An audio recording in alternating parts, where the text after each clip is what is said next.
chose, plus par la grâce de Dieu, nous-mêmes, on ne peut plus s'appuyer sur notre propre sagesse ou encore sur notre intelligence ou encore sur nos capacités en tant que des humains.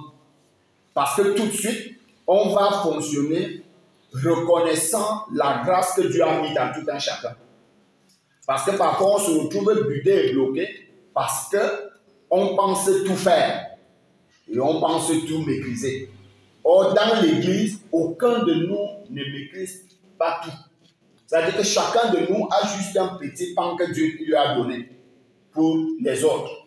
Ça veut donc dire que si je suis coordonnateur de district, je sais que voilà là où Dieu m'a mis, mais j'ai besoin des autres pour qu'on puisse avancer. Et nous devons compter sur la sagesse que Dieu donne à l'Église. Alors, en lisant dans le chapitre, le verset 25,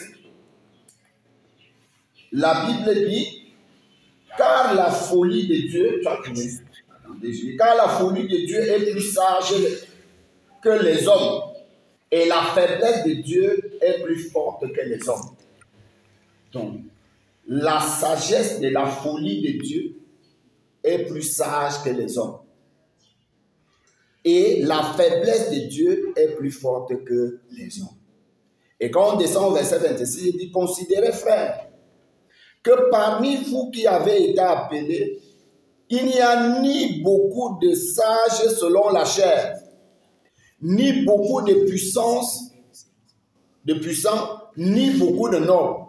Mais Dieu a choisi les choses folles du monde pour confondre les sages.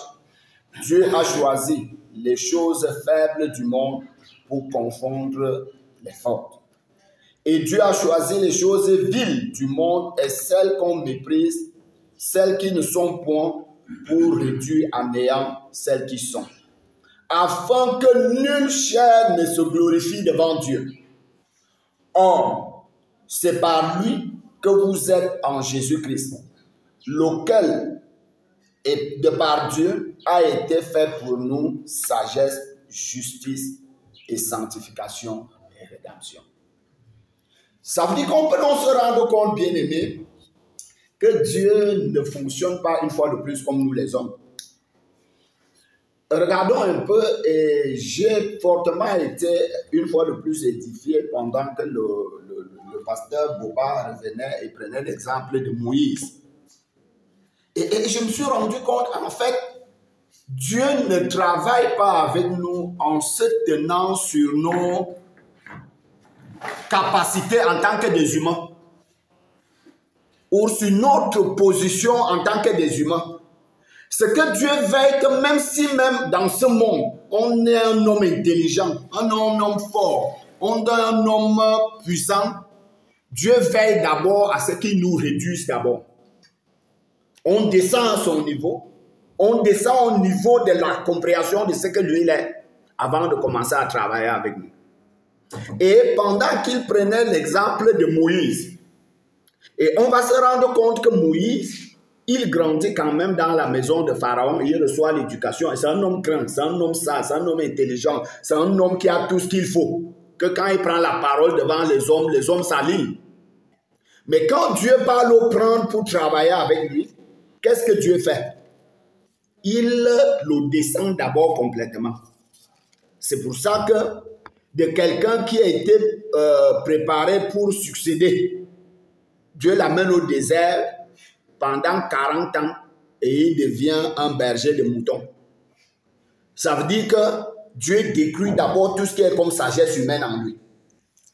Dieu détruit d'abord tout ce qui est comme intelligence et toute capacité et Dieu le met à son école et il se met à travailler avec lui. Pour que quand Moïse va sortir de là, que Moïse ne fonctionne plus selon le modèle des hommes, mais selon lui, le modèle de Dieu. C'est pour ça que plus tard, quand la Bible peut donc rendre témoignage que Moïse était l'homme le plus patient, il a appris cette patience où? Or, avant qu'il n'entre à l'école de Dieu, Moïse n'était pas patient. La preuve, c'est que quand il sort, il trouve qu'on est en train de taper un hébreu. Qu'est-ce qu'il fait? tout de suite il s'emporte. Il doit se venger. Quand il revient plus tard, il trouve encore les autres, les Hébreux entre eux-mêmes en train de se quereller, autres, il veut les reprendre. Quand on lui dit ce qu'on dit, il fuit, il reste donc avec. Mais c'est pendant le moment qu'il passe à l'école de Dieu que Moïse apprend à être patient.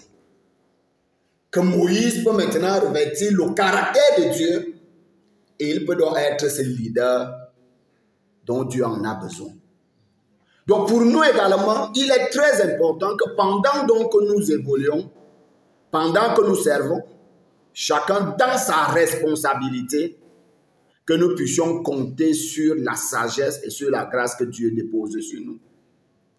Pas sur nos compétences en tant que des humains. Parce que Dieu voudrait qu'en toutes choses, après que nous ayons fini d'exercer ou de faire quoi que ce soit, que la gloire lui revienne à lui. Amen. Et non pas à nous. Or, si tu as œuvré en te tenant sur tes capacités en tant qu'humain, ce qui est sûr, à la fin, il y aura quand même un petit goût de vantardise qui va rester. Et ce petit goût de vantardise va t'amener à te croire même supérieur aux autres. Va t'amener à te croire même indispensable. Va t'amener à te croire que tu es aussi très important que sans toi, ça ne pourra pas bien marcher. Et comme nous le disons toujours, avec nous ou sans nous, Dieu fait son affaire. Et ça devrait être constamment présent dans notre esprit. C'est pour ça qu'il dit qu'il a fait ça afin que nulle chair ne se glorifie. Donc dans notre service, dans nos départements, dans le district, dans n'importe quel niveau que nous pouvons faire, nous devons reconnaître qu'en fait, que ce soit les exploits, les réussites et tout ce qu'on peut faire, c'est la grâce de Dieu qui travaille. Et si cette grâce de Dieu se retire en nous, nous ne sommes plus rien. Vous savez, l'une des choses que je me suis rendu compte en regardant les événements passés dont l'Église a traversé, en fait, je me suis rendu compte que dans l'Église, même si on a un nom, c'est l'Église qui nous donne le nom. Si on a une position, si on est même valorisé, c'est l'Église qui nous donne la position, c'est l'Église qui nous valorise. Ça veut dire quoi? Si l'Église, et quand je parle de l'Église, je parle du Seigneur.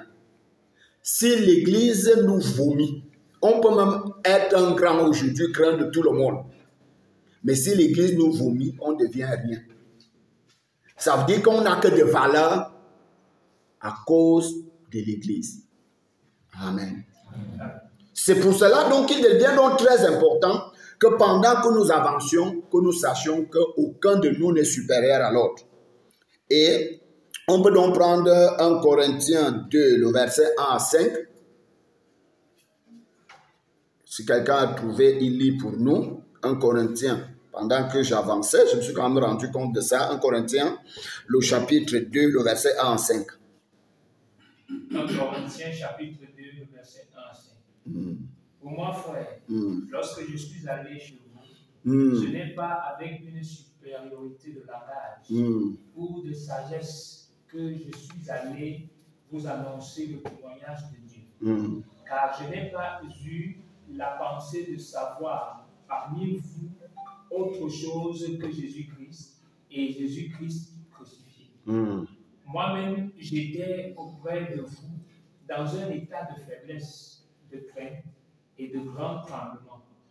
Et ma parole et ma prédication ne reposaient pas sur les discours persuasifs de la sagesse, mais sur une démonstration d'esprit et de puissance, afin que votre foi fût fondée non sur la sagesse des hommes, mais sur la puissance de Dieu.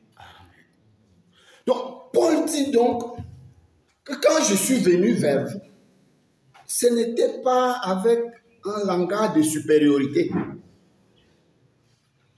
Donc, on peut donc se rendre compte que là où nous sommes là, en fait, comme je le disais tout à l'heure, même dans notre langage,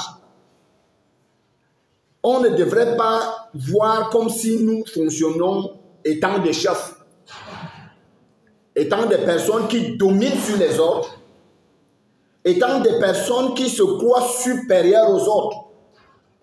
C'est-à-dire qu'il faudrait que ce que nous conduisons, quand tu nous vois la manière qu'on les conduit, qu'ils voient plutôt la sagesse de Dieu qui se manifeste. C'est pour ça qu'il continue à dire que j'étais au milieu de vous dans un état de faiblesse et de crainte.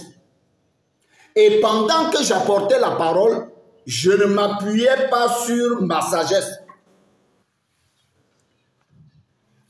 Il dit que afin que votre foi ne fût fondée non sur la sagesse des hommes, mais sur la puissance de Dieu.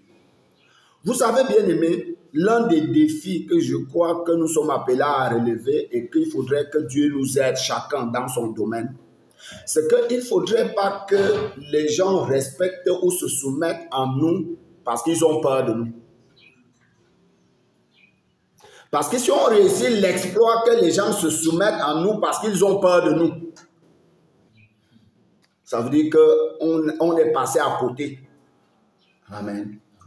C'est-à-dire quand les gens disent que quand il arrive, je ne veux moi pas les problèmes. Mieux je m'arrange.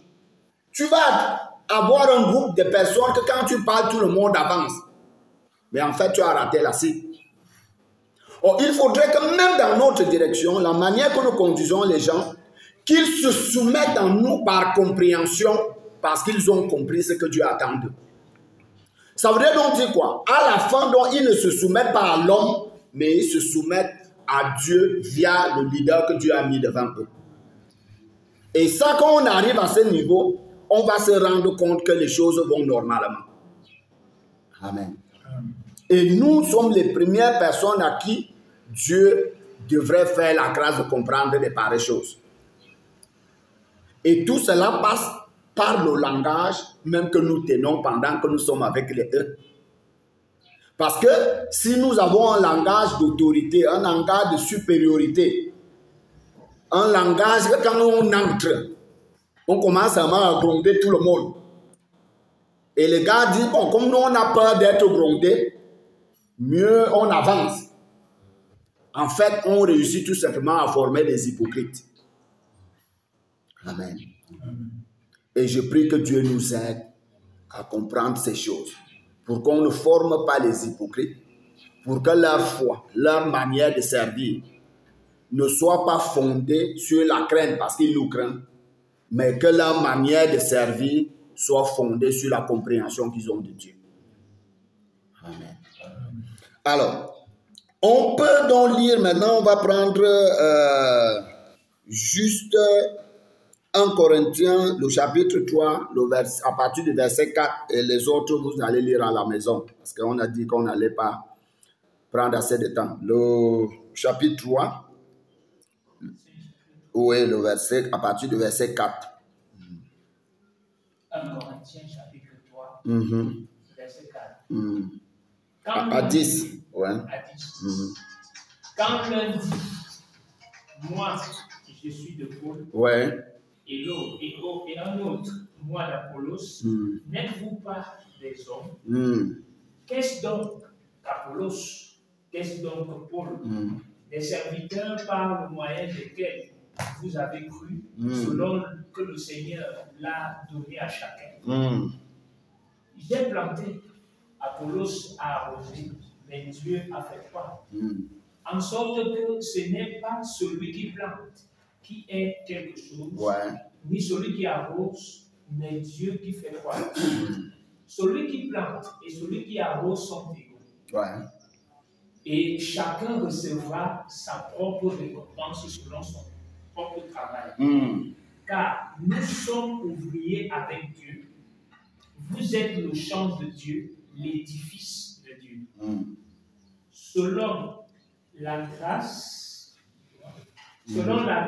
de Dieu qui m'a été donnée, j'ai posé le fondement comme un sage architecte et un autre bâti dessus. Mais que chacun prenne garde à la manière dont il bâtit dessus. Alors, bien aimé, on peut donc se rendre compte que Paul revient encore ici au chapitre 3 Et il continue à les reprendre. Et les expressions qui ont attiré mon attention ici, c'est qu'en fait, dans le langage de Paul, on se rend compte que c'est quelqu'un qui n'a pas l'intention de favoriser les clans. Et c'est pour ça qu'il dit, quand l'un de vous dit, moi je suis de Paul, et un autre, moi je suis d'Apollos, n'êtes-vous pas des hommes? Amen.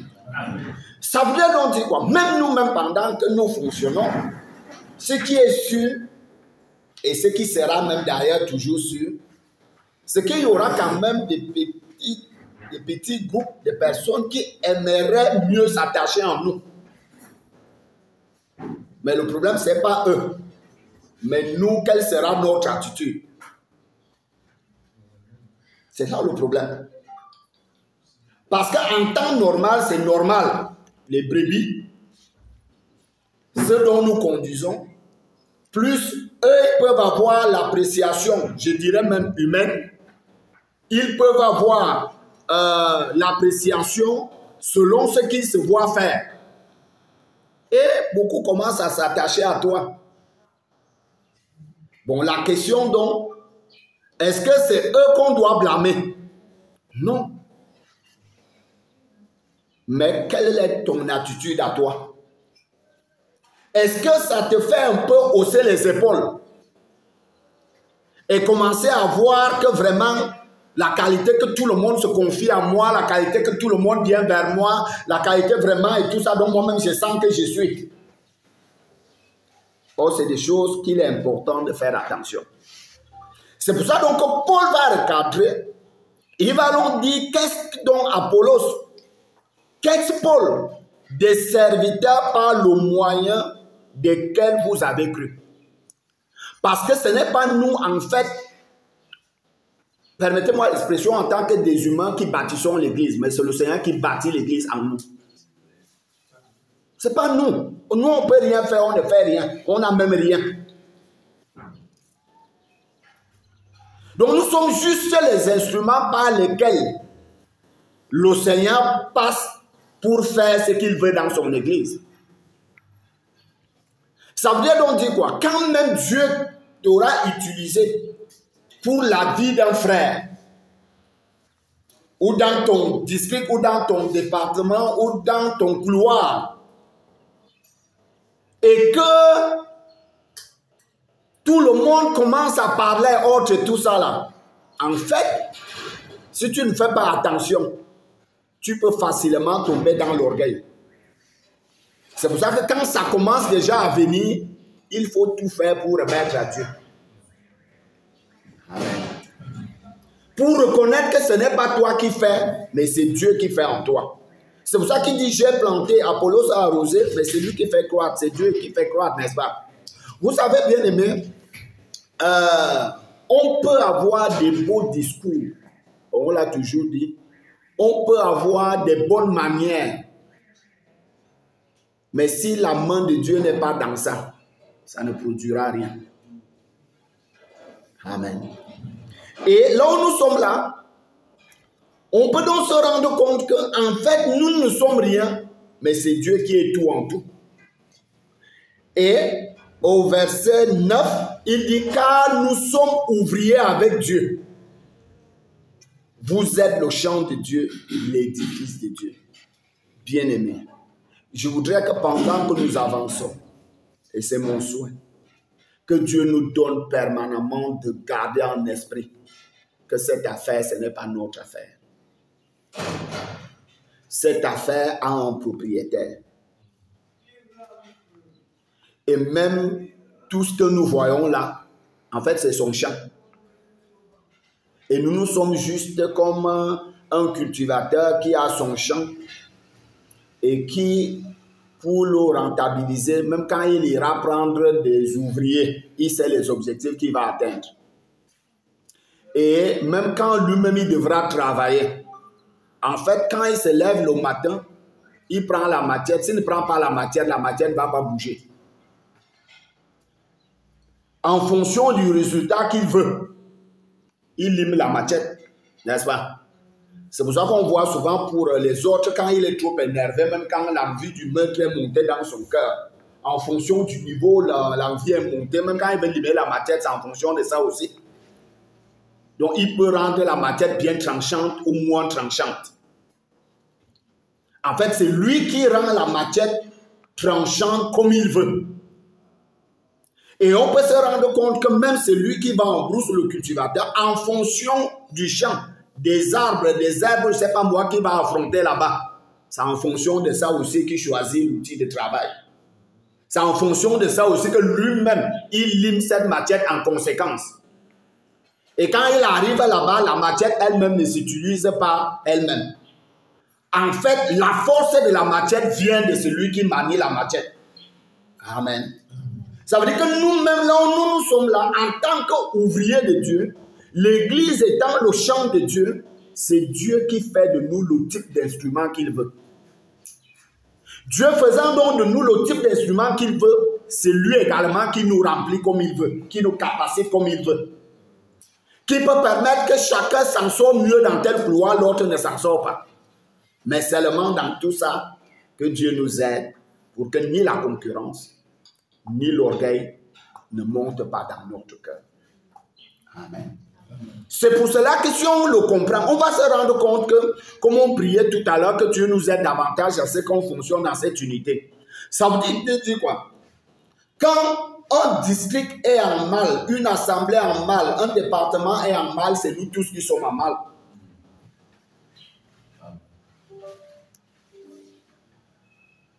En fait, personne ne peut aller s'asseoir et dire hey, Seigneur, aide-les aussi. Heureusement que chez moi, c'est bon. C'est que chacun va mettre tout ce qui a son pouvoir selon la grâce que Dieu lui donne pour que ça marche aussi de ce côté. Amen. Oh, c'est ça qui fait donc que quand on comprend pourquoi aujourd'hui, l'incompréhension de ces choses, parfois où on pense même qu'on a avancé, qu'on a compris. Mais on va se rendre compte que sur la réalité, ça se ressent quand même sur le terrain. C'est pour cela aujourd'hui, je vous prends un cas simple. Vous allez vous rendre compte, Dieu pour nous aider à avancer dans cette unité, je prends juste le cas des besoins pressants. Dieu a bien fait, il a mis comment ça doit fonctionner avec les pourcentages, les découpages et tout ce qui va avec, et nous tous nous connaissons, n'est-ce pas? Mais maintenant, quand vous allez entrer dans un coordonnateur qui ne lutte que pour lui, pour son district, vous allez évaluer, on va voir ça tout à l'heure, vous allez vous rendre compte que quand on parle des contributions des besoins présents, le taux est tellement faible. Pourquoi? Parce que dans sa tête, comme on a dit que 70% remonte au niveau national à Afrique, le district, bon, lui-même, il n'a que 10%. Bon, quel est le grand intérêt que moi je trouve dedans? Hein? Mon intérêt, c'est quoi? Donc, en fonction de ça, je ne mets pas l'action sur ça. Mais maintenant, dès que je programme, j'organise un programme, je suscite des contributions. Parce que là, comme c'est mon programme de mon district, et là, je mets l'accent, j'ai les paroles qu'il faut pour mobiliser, pour convaincre les frères dans mon district pour contribuer. Et à la fin, on voit des fortes contributions qui sortent. Et ça se tient, puisque c'est mon programme. Ça veut dire que fonctionner de cette manière, c'est qu'en fait, je ne fonctionne pas pour le bien du corps, mais je fonctionne pour moi. Et ça, c'est des choses qu'il faut que Dieu nous aide qu'on sorte dans ça. Amen. Parce qu'il y a des choses que quand Dieu nous donne, c'est pour notre bien, nous tous.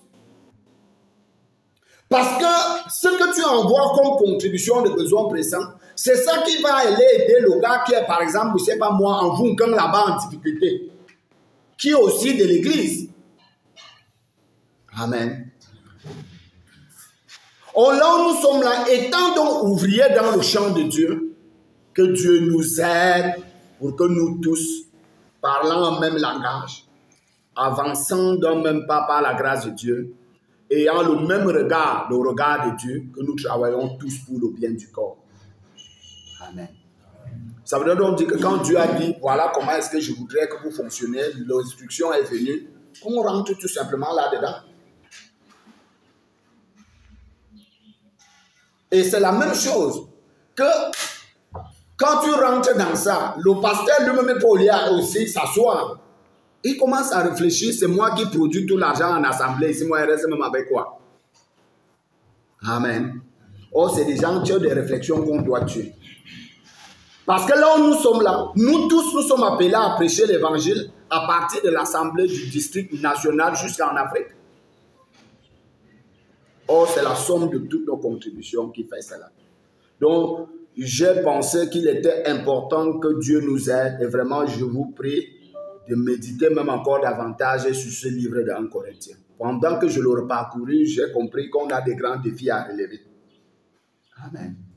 C'est vrai que c'est un livre on lit comme ça en passant, mais il y a beaucoup de choses que Dieu peut nous faire comprendre dedans et qui peuvent nous aider. Et si Dieu nous accorde cette grâce, certainement on sera encore plus fort, plus unis et plus efficace même sur le terrain. Comprenant qui nous sommes et ce que nous sommes appelés à représenter même auprès du peuple. Donc voilà, c'est quelques mots d'exhortation et d'encouragement que Dieu a bien voulu mettre dans mon cœur pour nous. Merci beaucoup.